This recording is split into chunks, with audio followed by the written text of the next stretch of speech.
leerlo como quien dice entero, no como quien dice, sino entero. Salmo 103, versículo 1 en adelante, dice David. David, como escritor, tenía un estilo único y era que él escribía haciendo introspección. No sé si usted habla con una introspección. Es cuando usted mismo se revisa, como cuando usted mismo se habla. ¿Alguna vez usted se ha hablado a usted mismo? A veces uno se habla a uno mismo y dice, ¿qué es lo que me está pasando a mí? ¿Y es loca que yo me estoy poniendo? ¿O es loco que yo me estoy poniendo?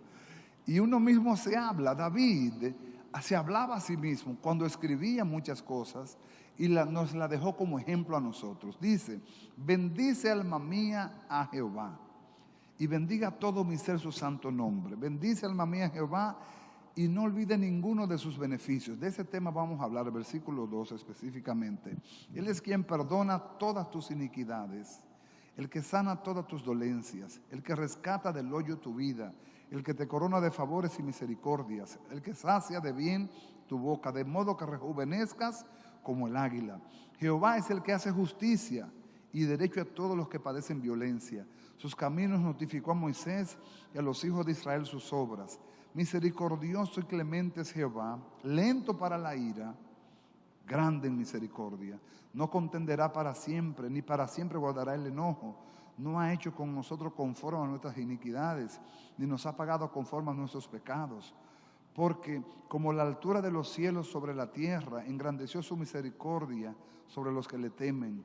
Cuanto está lejos el oriente del occidente, así hizo alejar de nosotros nuestras ofensas o nuestras rebeliones. Como el Padre se compadece de los hijos, se compadece de Jehová de los que le temen, porque Él conoce nuestra condición. Se acuerda de que somos, ¿qué? Polvo. El hombre como la hierba son sus días, florece como la flor del campo, que pasó el viento por ella y pereció, y su lugar no la conocerá más. Mas la misericordia de Jehová es desde la eternidad y hasta la eternidad sobre los que le temen, y su justicia sobre los hijos de los hijos, sobre los que guardan su pacto y los que se acuerdan de sus mandamientos para ponerlos por obras. Muy interesante ese versículo 18. 19 dice, Jehová estableció en los cielos su trono y su reino domina sobre todos. Bendecid a Jehová vosotros sus ángeles, poderosos en fortaleza, que ejecutáis su palabra, obedeciendo a la voz de su precepto. Bendecid a Jehová vosotros todos sus ejércitos, ministros suyos. Una palabra interesante aquí. Ministros suyos que hacéis su voluntad. Bendecid a Jehová vosotros todas sus obras y en todos los lugares de su señorío. Bendice alma mía a Jehová. Fíjese, este salmo termina como comienza. ¿Cómo comienza este salmo? Bendice alma mía a Jehová. ¿Y cómo termina? Bendice alma mía a Jehová. Esa palabra bendecir es la palabra en latín bendecire, que significa hablar bien, pensar bien o darle algo bueno a alguien, bendecir. David le dice a su alma, a su pensamiento, a su mente, a su corazón, a sus emociones, habla bien de Dios, piensa bien de Dios. Vi un estudio de un médico de 96 años en esta semana, y lo tengo ahí, que si a alguno le interesa yo se lo puedo mandar para que lo vea. Y él habla sobre el poder de la gratitud. Y me ministró mucho que él cuenta su vida desde que él era estudiante de medicina. Y tiene 96 años el viejito, pero es un científico, como decimos, un cerebro en el área médica. Entonces él empezaba a hablar sobre el poder que tiene el ser agradecido. No todo el mundo sabe ser agradecido. No sé si usted sabe que usted es bueno hasta el día en que no puede ayudar a una gente. No sé si usted sabe eso. Lamentablemente es una realidad humana. Usted es lo más bueno que hay hasta el día en que usted no puede. El día que usted no puede, lo borran. Hay una ingratitud como si fuera endémica o pandémica. Pero nosotros, los hijos de Dios, tenemos que aprender a bendecir a nuestro Dios. Una de las verdades más elementales que un creyente debe tener en su boca siempre es reconocer que Dios es bueno. ¿Por qué? ¿Por qué? Porque yo no merecía estar aquí. ni usted tampoco, ni usted allá. Pero su misericordia nos guardó y nos alcanzó. Y nos reveló que Jesucristo es el Señor para la gloria de Dios Padre. ¿Qué es eso? Eso significa que Dios es bueno, que Él quiso revelarse a nuestras vidas, quitó las escamas de los ojos. Muchos de nosotros caminábamos como ovejas al matadero, llevados por tradición, llevados por cultura, hasta que Jesús mismo intervino y abrió nuestros ojos. Y entendimos que solamente por Cristo y por su sacrificio en la cruz tenemos perdón de pecados. ¿Quién hace eso? Solamente un Dios bueno que quiera salvar. Si Dios no hubiese querido salvar al hombre, no envía a Jesús. Número uno. Y número dos, tampoco el Espíritu Santo empieza a hacer una obra de convencimiento en nosotros. Necesitamos un Salvador. Y ese Salvador ya está en nosotros. Se llama Jesús. Amén. Entonces, Dios es bueno. David dice: bendice alma mía al Señor y bendiga todo mi ser su santo nombre. Todo lo que yo soy, bendiga a Dios. En el verso 2 dice: y bendiga alma mía a Jehová y no olvide ninguno de sus beneficios. Esta palabra beneficios suena como muy carnal o muy humana. Sin embargo, en Dios todo es beneficio. Diga conmigo: todo es beneficio. Porque aún el morir, dijo el apóstol Pablo, Pablo dijo: para mí el vivir es Cristo y el morir es ganancia. Si vivo, para Cristo vivo, y si muero, me voy con Él. O sea, no hay pérdida en Dios, todo es beneficio. Pero en el diccionario, la palabra beneficio significa favor, provecho, bien, rendimiento, ganancia, ayuda. Y dice el salmista: no olvide ninguno de sus beneficios. Muchas veces creemos como que por ser cristiano hay cosas como que no nos atraen o como que no nos competen. Y sí, porque en Dios hay tantos beneficios.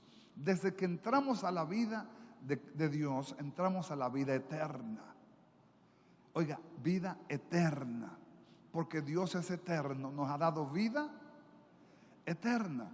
Si alguien me critica porque dicen que los cristianos no somos gente que tiene planes, o que no tenemos aspiraciones, o que no tenemos sueños, o que somos conformistas, a veces digo: bueno, eso es literalmente una mentira muy suave. Porque nosotros somos tan visionarios que vemos lo eterno. No miramos simplemente las cosas terrenales. Jesús dijo: ¿de qué le vale al hombre ganar al mundo si al final pierde su alma? Entonces nosotros estamos mirando más allá de lo terrenal, sino que miramos lo eterno. Estamos acá, iglesia, mirándolo desde la óptica de los beneficios. ¿Qué beneficios tengo cuando ya estoy en los caminos de Dios? Cuando entro en la relación a la cual fui llamado. Diga conmigo: relación. Porque a eso fuimos llamados. No fuimos llamados a una religión, fuimos llamados a una relación. Entonces, en la relación hay prácticas que van a traer una mejor relación cada día. Una de ellas es la oración. ¿Qué gano yo cuando oro? ¿Qué beneficio tengo cuando oro? Los beneficios de la oración son hasta científicamente demostrables. Hay un estudio que se reveló sobre 2 salas de pacientes ya de carácter terminal. A un grupo se le delegó un grupo de personas para orar por ellos todos los días y a otro grupo no. Usted dirá: bueno, al final todos murieron. Pero ¿sabe usted quiénes duraron más tiempo vivos y más tiempo resistieron y más tiempo estuvieron en la tierra? Sobre aquellos que se oraban todos los días. El poder y la eficacia de la oración. Fíjese cómo la oración, aún la ciencia tiene que reconocer el poder y la eficacia que tiene la oración. 2, ¿qué gano yo cuando oro? Amados, gano intimidad con Dios. Gano cercanía con Dios, gano fortaleza en la relación. ¿Qué gano yo cuando oro? Gano descansar toda frustración, toda angustia, toda carga, toda aflicción interna que no la sabe nadie, pero cuando oro la echo delante de Él. Eso lo gano. Salmo 55, 22. Echa sobre Jehová tus cargas, porque Él te sustentará. Amén. Una vez le preguntaron a una persona, ¿y qué tú ganas cuando lees la Biblia? Dice, bueno, quizás yo no gane cosas visibles, pero pierdo otras cosas que sí son visibles. Por ejemplo, pierdo la ira. ¿No se le nota a una gente cuando está irada? Claro, se le nota en el rostro. Pierdo la preocupación. Pierdo las aflicciones que abundan en este mundo, porque aprendo a creer su promesa. O sea, es un beneficio. Ahora, en última instancia, ¿qué beneficio tengo yo para congregarme? Y de eso quiero hablar, porque de este punto la iglesia cojea, y cojea de mala manera. Me encontré con un amigo, una persona que aprecio y le tengo mucho cariño porque hace años que lo conozco, y me encuentro con él en un lugar haciendo ejercicio. Él haciendo ejercicio por un lado y yo por otro lado. Nos saludamos como cristianos y nos bendecimos. Dios te bendiga, varón, Dios te bendiga. Y viene a mi corazón la pregunta, ¿te estás congregando? Y me dijo, ay pastor, no me estoy congregando. Así no es solamente él, así hay muchos. Yo entiendo que ahora hay países, hay condiciones que impiden que tengamos libertad de congregarnos presencialmente, y eso no lo podemos evitar. Pero si tenemos la libertad de congregarnos y no lo estamos haciendo, estamos perdiendo los beneficios de la congregación. ¿Qué beneficios tiene que yo me congregue? Les voy a dar unos cuantos en esta hora para que usted pueda decir, cuando yo voy a la iglesia, yo salgo ganando. Salgo ganando porque hay cosas que vienen hacia mí, que se adhieren a mi vida espiritual, que son ganancias, como dijo el apóstol Pablo. Son ganancias no materiales, son ganancias espirituales. Estamos acá. Por ejemplo, le voy a dar una para que usted la vaya anotando si la quiere ir anotando. Número 1, cuando me congrego, un beneficio que tengo es que soy más fuerte espiritualmente. Oiga, soy más fuerte espiritualmente. Este mundo vive en una guerra de fortalezas, en una guerra de poderes. Y los fuertes quieren gobernar o maniatar a los débiles. Si nosotros espiritualmente nos debilitamos o nos volvemos flacos y secos, seremos presas fáciles a las obras de las tinieblas. Venga conmigo a la Biblia, le voy a enseñar Salmo 27, versículo 4. Salmo 27, versículo 4. Si está conmigo, dice, una cosa, dice el salmista, he demandado a Jehová. ¿Sabe usted lo que es demandarle a Dios? David le está haciendo una demanda a Dios, le está exigiendo a Dios una demanda. Y esta la voy yo a buscar. En otras palabras, hay que hacer un esfuerzo. Por eso es que estamos como estamos. Hoy día hemos tenido la facilidad de los medios, y los medios bendicen y edifican miles de personas. Pero hermano, si usted no puede venir a una congregación, vamos a decir, está justificado. Pero si usted puede ir a una congregación, se está perdiendo unos beneficios enormes. Uno de ellos lo va a ver aquí. La fortaleza y la protección espiritual. Dice David, esta buscaré, que esté yo ¿dónde? ¿Dónde? En la casa de Jehová. Y dijo, todos los días de mi vida. Todos los días. De ahí muchas iglesias sacan una doctrina y hacen culto los 7 días de la semana. Pero no estaba hablando solamente de hacer culto los 7 días de la semana, sino cada vez que tengamos convocación, el Rey me está convocando. La convocación es de Dios. Dios me está convocando. Yo quiero estar en la convocación. Y dice, para contemplar, o sea, iba a la iglesia con una motivación. ¿Cuál era? Contemplar la hermosura de ¿quién? No de la alabanza, no del predicador. Sabe que las iglesias en este caso somos a veces muy mal instruidas en el contexto del pastorado. Las iglesias somos dañadas muchas veces por los pastores. Y yo soy pastor. Y quizás no me puedo salir del grupo. Quizás sea uno de los que también lo hace. Les doy un ejemplo. Cuando no predica el pastor o el pastor no está, ¿qué hace la iglesia en su mayoría de los casos? ¿Qué hace? Que no va, que se quedan en la casa, que muchos dicen, no es el pastor que va a predicar, no es el pastor, no está aquí, yo me voy a quedar en mi casa. Entonces, ¿la motivación es el pastor o es Dios? Debe ser Dios la motivación. Claro, donde hay madurez, amado, donde hay madurez, se para un ñato a predicar y usted en ese ñato quiere oír la voz de Dios. Pero donde no hay madurez, tú estás poniendo los ojos en el hombre. Y el hombre puede ser que tenga un nivel de honra y de gracia, no se lo vamos a quitar, pero el que vale, el que debe valer es Dios en la iglesia.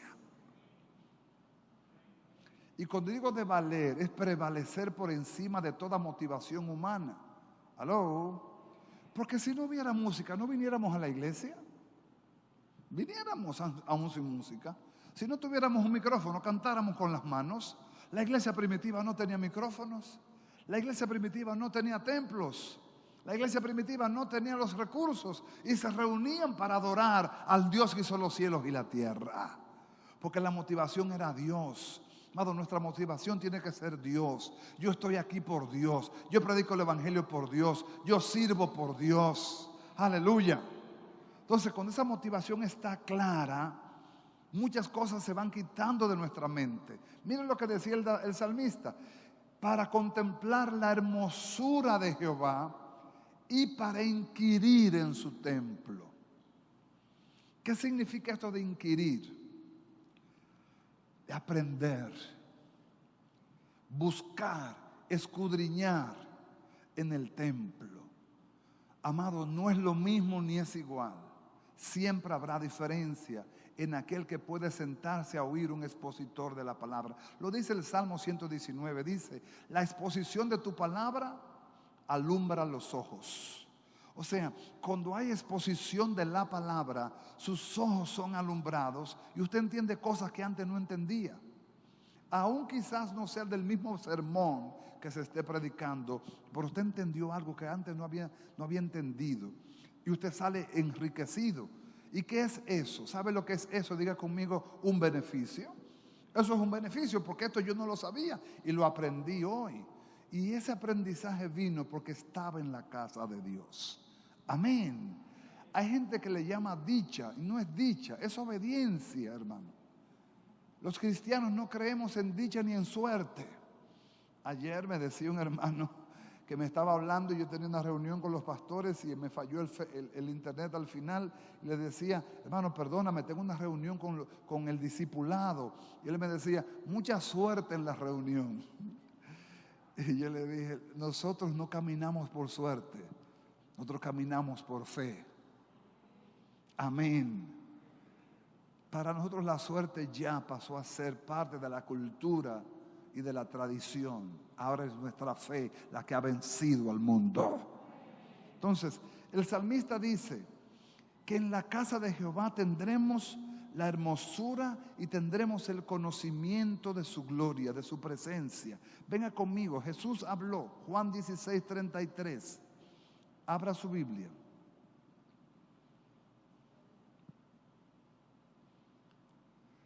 Juan 16:33 dice, estas cosas os he hablado para que en mí tengáis paz. En el mundo tendréis aflicción, pero confiad, yo he vencido al mundo. Jesús habló esto como diciéndole a la iglesia pasará por procesos también, pero confíen, yo he vencido al mundo. ¿O no nos ha afectado lo que ha pasado, lo que está pasando en el mundo? Claro que nos ha afectado. Hemos tenido parientes, amigos, hemos tenido luchas económicas que antes no teníamos. Hemos tenido restricciones que antes no teníamos. Hemos tenido luchas con el sueño, luchas con ansiedades, luchas con problemas de personalidad que han venido de una manera como ladrón silente. Nos han robado el sueño, nos han robado la paz. Hemos tenido luchas que muchas veces hemos tenido que guerrear en el mundo espiritual porque entendemos que esto no es de Dios. Pero Jesús dijo que confiemos en Él. Los que estamos entendidos de los tiempos, los que venimos a la casa y entendemos los tiempos, sabemos que estamos en guerra. Y no en cualquier guerra. Esto es una guerra espiritual. Entonces, ¿qué beneficio tengo yo cuando me congrego? ¿Qué beneficio tiene para mí el ir a la iglesia? Porque viene la lucha y la pregunta de muchos que dicen, bueno, yo voy a la iglesia, pero cuando yo quiero, o voy un día, o yo creo en Dios, pero no voy a ninguna iglesia porque yo no creo en iglesia. Y tiene hasta cierto punto razón. La iglesia no te salva, pero da testimonio de tu salvación. En otras palabras, la iglesia no me puede salvar per se, pero como ya yo conozco al Salvador del mundo y Él mandó a congregarse, yo me congrego. Entonces, doy testimonio de mi salvación. Doy testimonio de que me ha resplandecido la luz, de que me ha amanecido la luz, como dice el profeta Jeremías. No, de que me ha amanecido Jehová, de que mis ojos se abrieron, de que ya no ando en oscuridad, en tinieblas de pecado, sino que ahora la luz de Cristo me alumbra. Entonces, por eso me congrego, por eso vengo a la congregación. Y en la congregación encuentro fortaleza espiritual y encuentro protección espiritual. ¿Por qué? Porque cuando estoy en la congregación, estoy dando un testimonio de que estoy en sujeción. Y eso es una palabra incómoda a la carne. La carne no quiere oír mucho eso. Incluso muchos cristianos la rechazan porque queremos andar haciendo lo que nos venga en gana. Lo que querramos, hacemos lo que nosotros pensamos, pero muy lejos de lo que la Biblia manda. Entonces, si me someto a la palabra, si me someto a la Biblia, tengo protección divina. Santiago capítulo 4 versículo 7, lo leímos el domingo. Si usted quiere buscarlo, lo buscamos rapidito. Santiago 4, 7. Santiago 4 versículo 7. ¿Qué beneficios tiene que yo me congregue? ¿Qué beneficios tiene? Bueno, ya te estoy dando unos cuantos. Si no los ve, yo lo estoy viendo hace tiempo y los noto palpable en mí y en otros. Cuando hay conocimiento del valor de la congregación, el beneficio es palpable, se le nota, es notorio, le aprovechó. Yo estoy hablando de la congregación con revelación, yo no estoy hablando de la congregación como un rito. Porque ritualmente podemos ir a la iglesia, ritualmente. Vamos a cumplir como hacíamos con los métodos antiguos, que uno iba a cumplir. Yo no sé si ustedes tuvieron esa experiencia, pero antes la gente iba, tengo que ir a cumplir con fulano. Ahora yo no vengo a cumplir, ahora yo vengo a contemplar la hermosura de Jehová y a inquirir en su templo. Entonces, es diferente el asunto. Santiago 4:7 dice, si usted lo abrió y lo tiene ahí, le voy a pedir que lo lea conmigo. Dice, someteos pues a Dios, resistid al diablo y huirá de vosotros. ¿Qué beneficio tengo yo cuando me congrego? Yo estoy mandando un mensaje al mundo espiritual de que yo ando en sometimiento, de que yo ando sometido a Dios. Y eso el diablo lo sabe. Y como el diablo lo sabe, puedo tener de parte de Dios el cerco que me defiende contra sus acechanzas, porque ando sometido. Si ando sometido a Dios, ando con el cerco. Si ando en desobediencia, me quité el cerco yo mismo.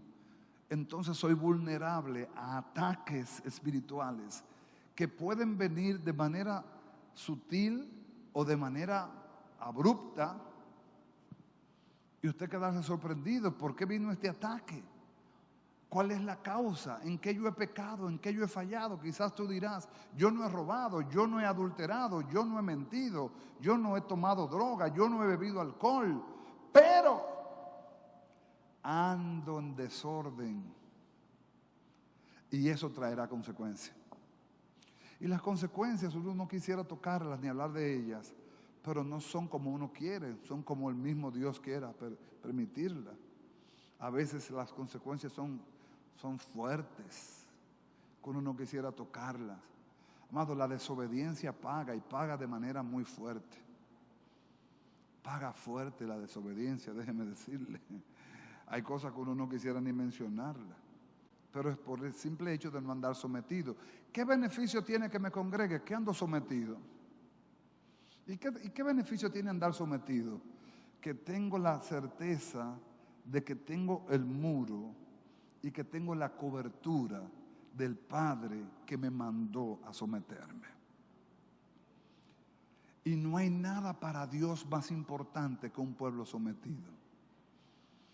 Podríamos hacer todos los rituales de un cristiano: cantar, danzar, orar, ayunar, diezmar, pero si no andamos sometidos, listo. Serán infructuosos, no darán el fruto que Dios mismo expecta. ¿Por qué? Porque no lo estamos haciendo según su diseño, según su voluntad. Dios tiene su diseño, Dios tiene su manera y no se puede violentar, hay que someterse. Y esto es lo que nos cuesta a nosotros como seres humanos, y nos sigue costando a los cristianos someternos.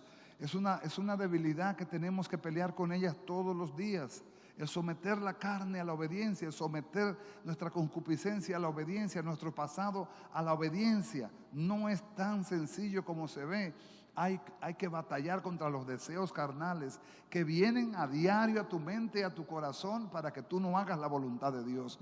Pero mayor es el que está en nosotros que el que está en el mundo.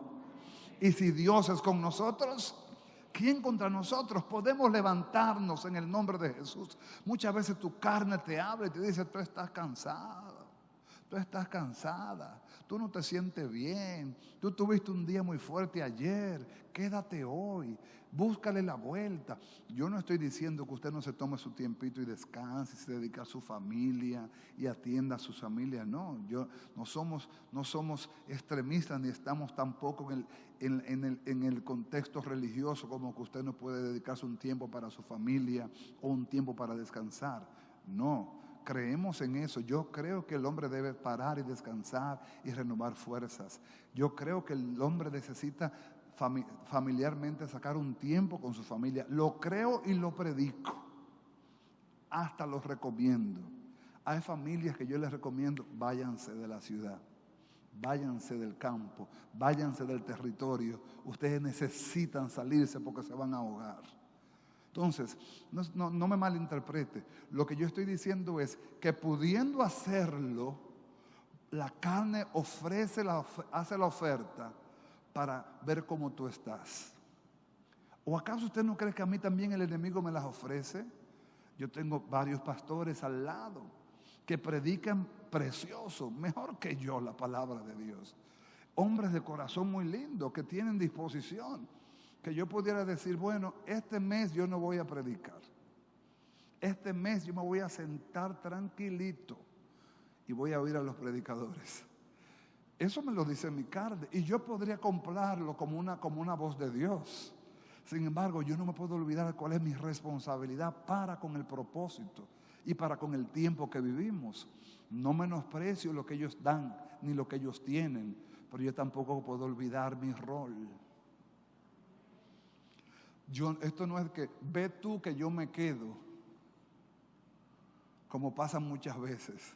Tengo un amigo que dice: con dos que se quieran, con uno que coma es suficiente. Eso no es así, ¿no? En asuntos espirituales, alguien puede servir por ti, alguien puede lavar la silla por ti, alguien puede hacer tu trabajo en el parqueo, pero nadie puede adorar por ti. Tu adoración es tuya. Por lo tanto, tú no le puedes delegar a otro que adore por ti. Es tu adoración. Eso no se delega. Es tu adoración, es tu ofrenda a Jehová. Amén, mis amados. Entonces, estamos hablando de beneficios. Primer beneficio, fortaleza, protección y sujeción espiritual. Son beneficios. Otro beneficio, provisión. Y usted dirá, provisión. En la congregación hay provisión. Sí, usted lo va a ver.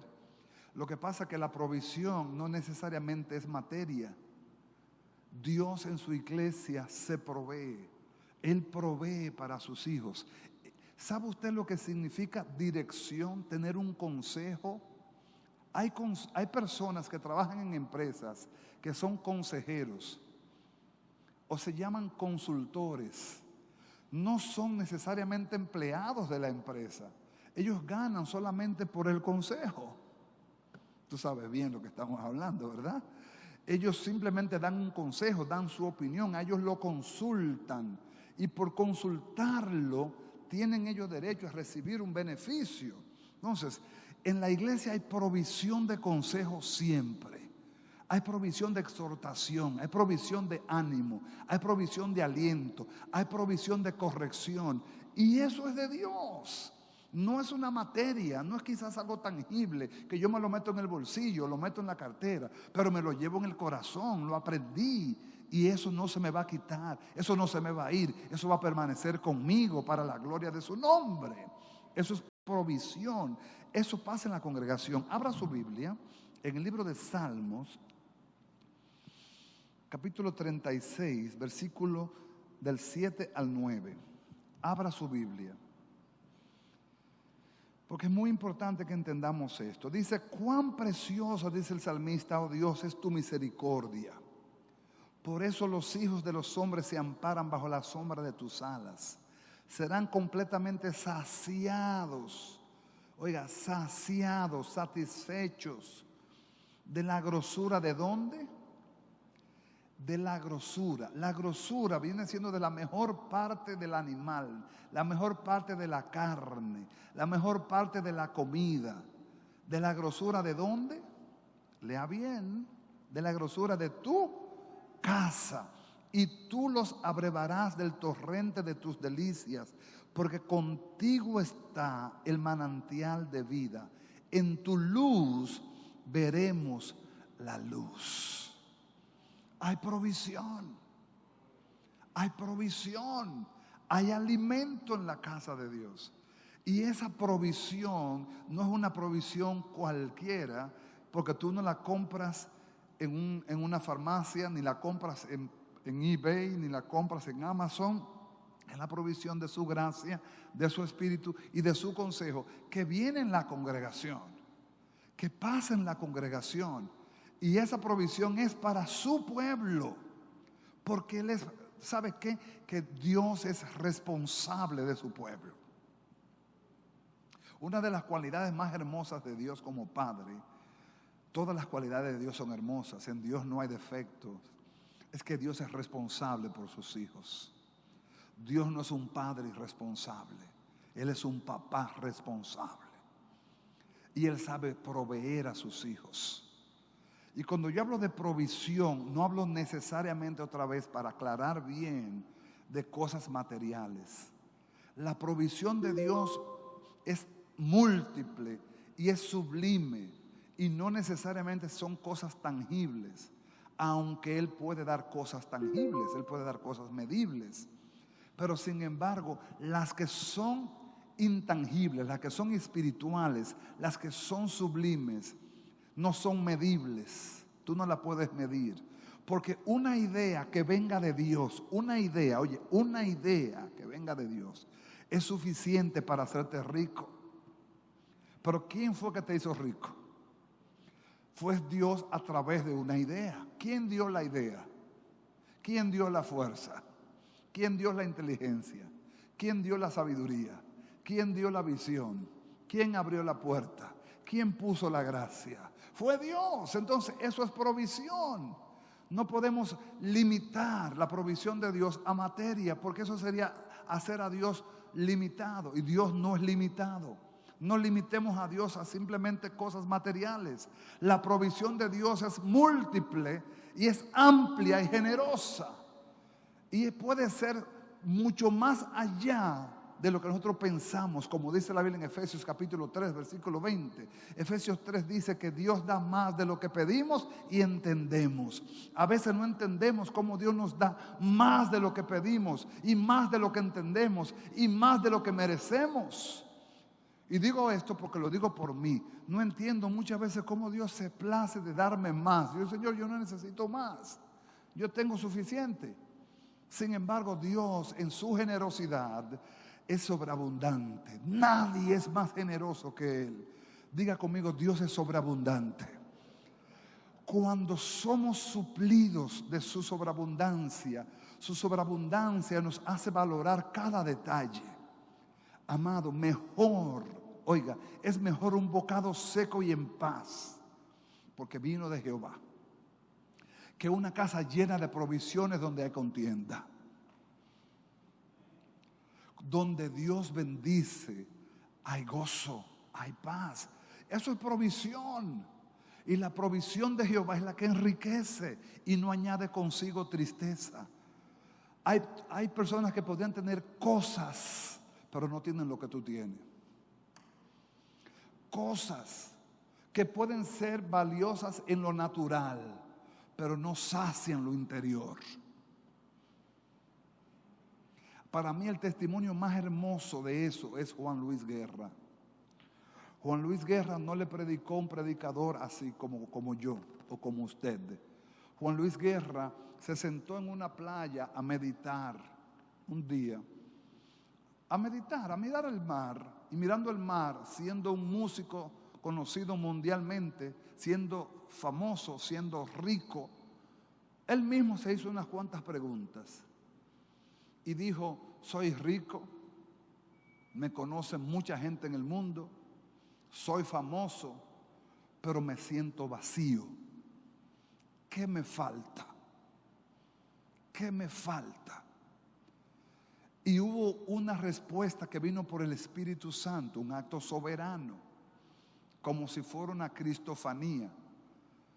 Se le reveló y le dijo, te falta Dios en tu vida.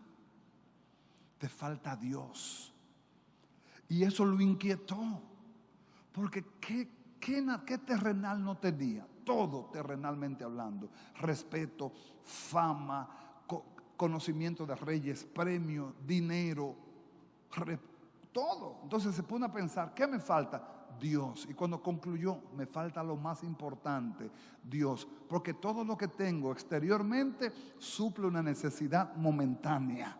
Los carros de 2020, en el 2025 son carros viejos. Ya. La moda de hoy no es la moda de mañana. Las casas se viven modificando, los diseños se viven modificando, las ropas se viven modificando. Todo lo exterior cambia, pasa, perece. Solamente el que hace la voluntad permanece para siempre. La voluntad de Dios. Entonces se dio cuenta de que necesitaba a alguien que supiera su necesidad interior, una provisión que no fuera pasajera, una provisión que no se acabara, una provisión que no se terminara. Por eso cantamos una canción y decimos, el gozo que tengo yo, el mundo no me lo dio, y como no me lo dio, no me lo puede quitar. No se me va a acabar porque no es un pase de droga, no se me va a acabar porque no es un trago, no se me va a acabar porque no es una relación sexual, no se me va a acabar porque no es un plato de comida, no se me va a acabar porque no es un tanque de gasolina, no se me va a acabar porque no es un carro ni una casa. Permanece para siempre. ¿Por qué? Porque es eterno. Es una provisión eterna. Esa provisión eterna de Dios en ti, lo suficientemente amplia, más amplia que los cielos. Ponte a mirar los cielos cuando salga y abre tus brazos a ver si tus brazos te dan para cubrirlo. Levanta tus brazos al cielo a ver si lo podrás tocar. Ahí está la provisión de Dios. Esa provisión viene cuando puedes entender la importancia de estar en su casa también. En la casa de Dios siempre hay provisión. En la casa de Dios siempre hay provisión. Sabes, quiero terminar este tiempo diciéndote algo que quizás para muchos choca un poco, pero es necesario que despertemos. Hay muchos hijos pródigos, muchos cristianos que son como el hijo pródigo. ¿Conoce usted la historia del hijo pródigo? Si la quiere leer, la leemos. Tenemos tiempo, esa es la ventaja de televisión y la radio. Vamos al libro de Lucas. Abra su Biblia. Podemos leerlo y podemos meditar un poco. Lucas.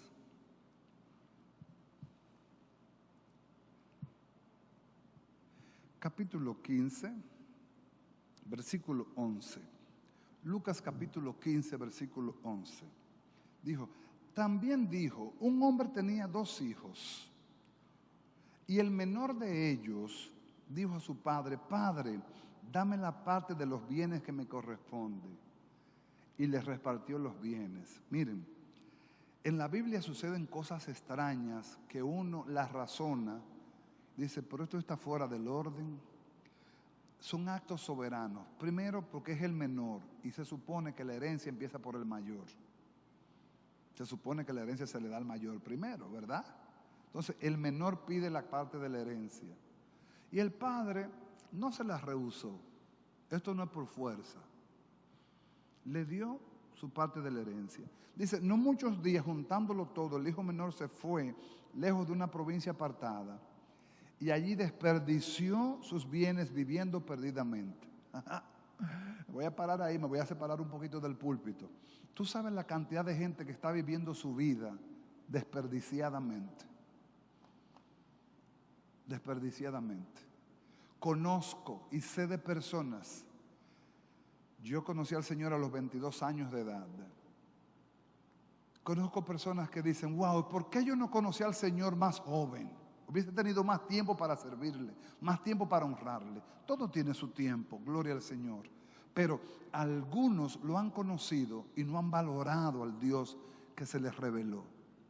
Y están desperdiciando su vida, desperdiciando su tiempo, su dinero y sus fuerzas. Y dice, y desperdició sus bienes viviendo como perdidamente. Y cuando lo hubo malgastado todo, vino una gran hambre a aquella provincia y comenzó a faltarle. Comenzó a ver la realidad.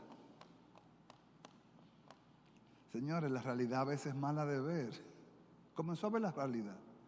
Comenzó a ver que los amigos no eran verdaderamente amigos. Empezó a ver que los que se decían compañeros no eran realmente compañeros. Empezó a ver la verdad. Y a veces hay verdades que son malas de ver. Esa es una. Cuando tú tienes, todo el mundo te celebra los chistes. Cuando tú no tienes, ¿quién aparece para decirte, ríe? Si yo tengo, tú tienes. Cuando tú lloras, ¿quién seca tus lágrimas? Cuando tú te caes, ¿quién te levanta? Cuando tú te afliges, ¿quién te da la palmada? Vamos a medirlo, vamos a contarlo. El pródigo, mientras estuvo en la opulencia, se estaba llevando el mundo y vivió perdidamente. Desperdició su tiempo, su dinero y sus fuerzas, pero le empezó a faltar. Cuando le empezó a faltar, se empezó a dar cuenta del error que había cometido.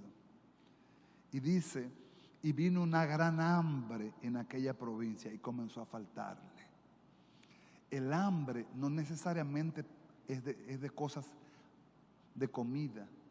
Hay gente que tiene hambre de afecto, hambre de cariño, hambre de aceptación, hambre de comprensión, hambre de empatía. Hay gente que necesita eso y no lo tiene. Nadie llora con ellos, nadie sufre con ellos, o nadie se ríe con ellos en medio del proceso. Es duro esa verdad. Es dura esa verdad. Lo duro es que llegue y teniendo una alerta, no despiertes. Hermanos, vanidosa es la gracia. Engañosa es la gracia también. Hay gente que en el momento que le está yendo muy bien, se olvidan del mundo y creen que toda la vida será así. El mundo cambia en un instante. Este mundo de hoy es un mundo impredecible como nunca. Hoy es, mañana uno no sabe lo que puede ser. Me dijo un doctor en esta semana algo que a mí me puso a pensar mucho. Me dijo: pastor, no haga planes para diciembre. Usted no sabe cómo va a estar diciembre. Vive el día a día y será feliz. Usted no sabe qué puede pasar en diciembre. Vive el día a día y será feliz. Se va a quitar la ansiedad de la planificación, que usted no sabe si la podrá lograr o no podrá lograrla. Hay mucha gente que está gastando su tiempo en cosas que no sacian, sin saber lo que puede traerle el mañana. El mañana es incierto, por eso el presente es un regalo. Hay que vivirlo hoy, pero vivirlo bien. Dice la Biblia en el versículo 14, cuando con todo lo malgastado hubo una gran hambre en aquella provincia y comenzó a faltarle. Y fue y se arrimó a uno de los ciudadanos de aquella ciudad, de aquella tierra, el cual le envió a su hacienda para que apacentase cerdos. Esto era una vergüenza para un judío, apacentar cerdos, porque los judíos todavía tienen la observancia de la ley sanitaria judía y animales con pezuña no comen. Y para ellos el cerdo es un animal inmundo. Y lo mandaron a cuidar cerdo, una humillación. ¿Qué le vino a este pródigo? Diga conmigo, vino humillación. Amado, una cosa es que yo me humille y otra cosa es que me humillen. No es lo mismo. Si yo me humillo, es un acto de humildad. Pero si me humillan, me hacen pasar una vergüenza. ¿Qué usted prefiere? Es mejor uno humillarse. Sin embargo, a este joven le estaban haciendo pasar una vergüenza de vergüenza. Y dice el versículo 16, y deseaba llenar su vientre de las algarrobas que comían los cerdos, pero nadie le daba. Oiga, ni algarrobas. Si usted sabe lo que significa algarrobas en el lenguaje llano común, porque la algarroba es una fruta rectangular, más o menos como de ese tamaño, de color marrón, muy poco común, cuyo nombre popular nadie quiere oírlo, ni yo se lo voy a decir tampoco. Cuyo sabor y olor no es agradable. Sin embargo, a este ni las algarrobas se la daban. Imagínense si la crisis era seria. Ni las pobres algarrobas se la daban a él. Entonces, volviendo en sí, ese es mi ruego esta noche, que muchos vuelvan en sí, volviendo en sí, volviendo en sí, volviendo en sí. ¿Sabe lo que dice aquí volviendo en sí? Despertó.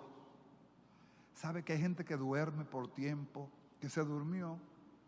Camarón que se duerme, se lo lleva la corriente, ¿verdad que sí? Cristiano que se duerme, lo arrastra el mundo. Y al final, el diablo juega ping-pong. Por eso hay que estar despierto todo el tiempo. Eso es un beneficio de la congregación. Porque en la congregación tú puedes estar dormido. Yo lo prefiero dormido en la iglesia y no despierto en el mundo.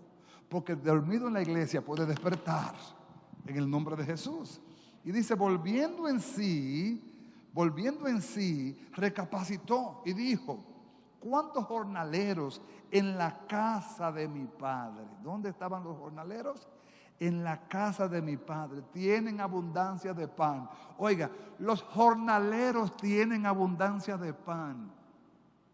¿Dónde? En la casa de mi padre. Los jornaleros tienen pan. Y este era un hijo y estaba mendigando. ¿Por qué? Porque no valoró la casa. Así hay muchos hijos de Dios, y lo digo con pena y lo digo con tristeza. Conozco, veo, trato hijos de Dios que han descuidado su relación con la casa y están mendigando espiritualmente hablando muchas cosas.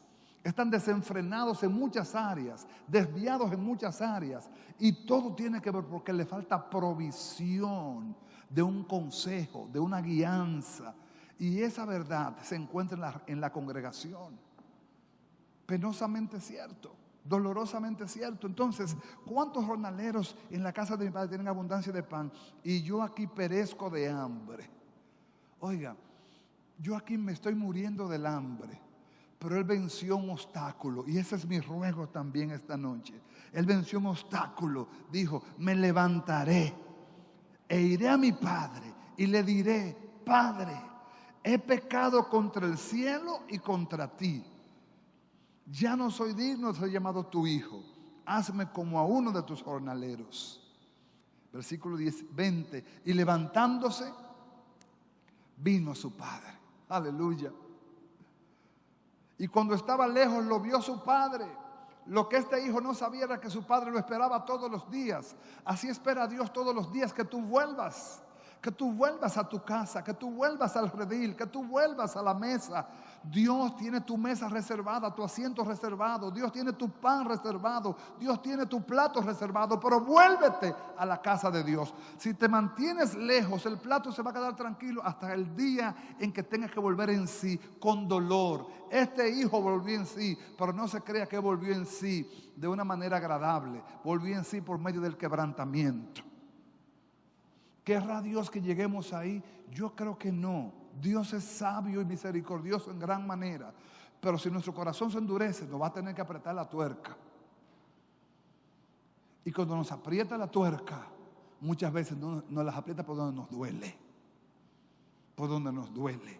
Y dice aquí que este hijo, entonces, diciéndole: me levantaré e iré a mi padre y le diré: Padre, he pecado contra el cielo y contra ti, ya no soy digno de ser llamado tu hijo, hazme como uno de tus jornaleros.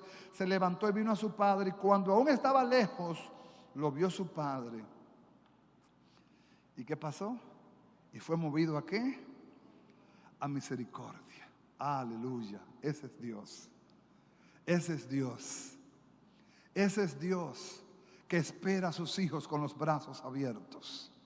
Ese es Dios que no te mira ni te juzga conforme a tus debilidades y pecados, sino que espera que tú vuelvas a Él. Ese es Dios. El Dios que está dispuesto a levantarte. Como dice la Biblia, 7 veces cae el justo y 7 veces le levantará Jehová. Hermanos, escuchen, alegrémonos cuando veamos que un hermano que estaba extraviado viene a la casa de Dios. Alegrémonos cuando un hermano que estaba desviado viene a la casa de Dios. ¿Por qué? Porque tiene esperanza de que en la casa de Dios, Dios lo despierte. Tiene esperanza. Tengamos misericordia como nuestro Padre que está en los cielos tiene misericordia.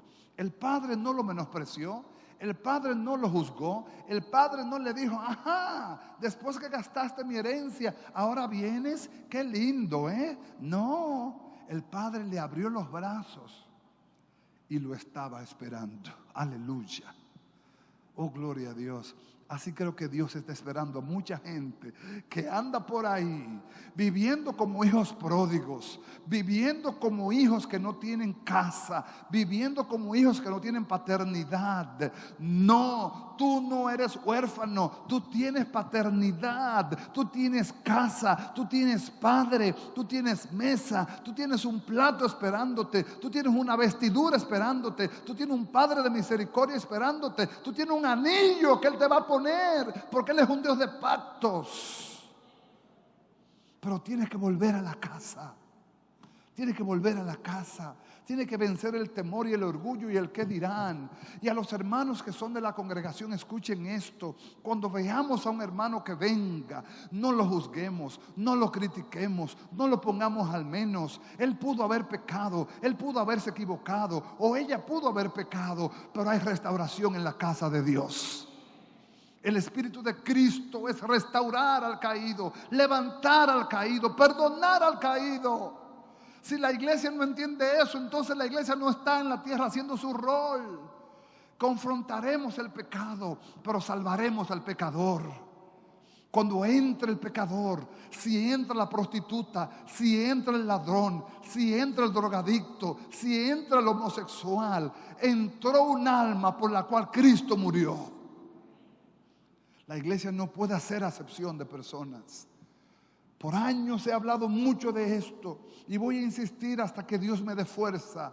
Nosotros somos llamados a levantar a los caídos, no a entrarle a patada a los caídos, no a condenar a los caídos. Si un hermano o una hermana falló, el Padre del cielo es poderoso para perdonarlo y levantarlo. Tú y yo no somos jueces. Nadie aquí tiene ese título, ni yo ni nadie lo tiene. Tú y yo somos hermanos, que hoy podemos estar aquí arriba y mañana allá abajo. Dios tenga misericordia de nosotros. Por eso aprendamos que cuando venga un hermano que estuvo extraviado, que estuvo perdido, que por vergüenza muchas veces he conocido personas que por vergüenza no se acercan a la iglesia porque tienen miedo de que lo vayan a juzgar. No, no, no. La iglesia no es un lugar, no es un tribunal. La iglesia es un hospital. Si el hermano falló, levantémosle, abracémosle. Quizás el hermano todavía huele a alcohol porque el sábado en la noche estaba en una discoteca. O quizás todavía su ropa huele a humo porque estaba en una discoteca. Pero yo no soy juez para juzgarlo. El Dios que me limpió a mí, lo limpiará a él en el nombre de Jesús. Reprendo ese espíritu de condenación que muchas veces viene sobre las mentes. Y para condenar al caído, y para juzgar al perdido, y para maltratar al débil, hay un dedo acusador. Amado, tenga cuidado con la vara que usted mide. Lo pueden medir a usted también. Por eso la misericordia triunfa sobre el juicio. Cuando alguien falle, téngale misericordia. No lo juzgue, porque hoy es él, mañana puede ser tú. Y del mismo modo tú quisieras que alguien tuviera misericordia de ti. Amén, mis amados. El Señor nuestro Dios sigue diciéndonos, hay beneficios en congregarse. El beneficio de congregarse es que tengo su paternidad. Tengo su cobertura sobre mí. El Padre lo recibió y no lo condenó. La iglesia no puede ser otra cosa sino una continuidad del ministerio de Cristo. Si el Padre recibió al pródigo y no lo condenó, ni lo maltrató, ni lo rechazó, la iglesia de Cristo es lo mismo. Cuando venga el pecador, cuando venga el extraviado, cuando venga el caído, la iglesia le abre los brazos y le dice, bienvenido a casa, hermano querido. En el nombre de Jesús. No sientas pena ni vergüenza. Aquí nadie es mejor que tú, ni nadie es más santo que tú. Al contrario, somos tan igual que tú, que todos necesitamos el mismo remedio. Cristomicina indovenosa, pura, en el nombre de Jesús. Y dice la Biblia, terminando este pasaje ya, para que juntos terminemos, dice, y aun cuando estaba lejos, versículo 20, lo vio su padre y fue movido ¿a qué? ¿A qué fue movido el Padre? Amados, cuando veamos un hermano caído, seamos movidos a misericordia y no a juicio. No a juicio. Hace unos días, estando yo fuera del país, me enteré de una publicación que alguien hizo por internet, por Facebook, de un hermanito conocido en Bonao, un hermanito conocido por muchos, un hermanito que Dios sacó de las drogas, un hermanito que Dios empezó a usar en testimonio de restauración de otros adictos, pero el hermanito falló. Y hubo un mal hermano o una mala hermana que lo grabó y lo subió a las redes así. Lo desacreditó por las redes. Yo cuando vi eso lo brinqué y le dije a mi esposa, yo no veo cosas que no me edifican. Eso a mí no me edifica. Eso me dice a mí que falta mucha madurez en el cuerpo de Cristo para hacer leña del árbol caído. Y eso es una verdad triste del evangélico, hacer leña del árbol caído. Hermanos, nosotros no somos llamados a ser jueces de nadie. Si Dios el Padre, que es perfecto en todos sus atributos, tiene misericordia del pecador, cuanto más yo debo tener misericordia, porque yo también soy un pecador. El Dios del cielo tuvo misericordia de mí, y de los recibidos de su mano yo doy, en el nombre de Jesús, en el nombre de Jesús. Y dice, fue movido a misericordia. Oiga, y el padre corrió y se echó sobre su cuello y lo besó. ¿Quién puede entender eso? Solamente una gente que haya nacido del Espíritu entiende esto. Y lo besó y le dijo, Padre, he pecado contra el cielo y contra ti, ya no soy digno de ser llamado tu hijo. Eso le dijo el hijo. Reconoció su pecado, pero escuche lo que el padre responde, versículo 22. Pero el padre dijo a sus siervos, en otras palabras, el padre borró eso. El padre no le dio valor a eso. El padre no le importó eso. El padre lo que le importó es que su hijo volvió. Eso es lo que debe la iglesia celebrar. Están volviendo los hijos a la casa. Están apareciendo los hijos extraviados. No importa, no le preguntemos, no le cuestionemos, no le sugestionemos, no les amenacemos. Dejémosle que lleguen, que el Padre los recibe. Son nuestros hermanos, con flaquezas, con debilidades, con errores, igual que yo. La diferencia simplemente es la dosis que Dios nos ha puesto.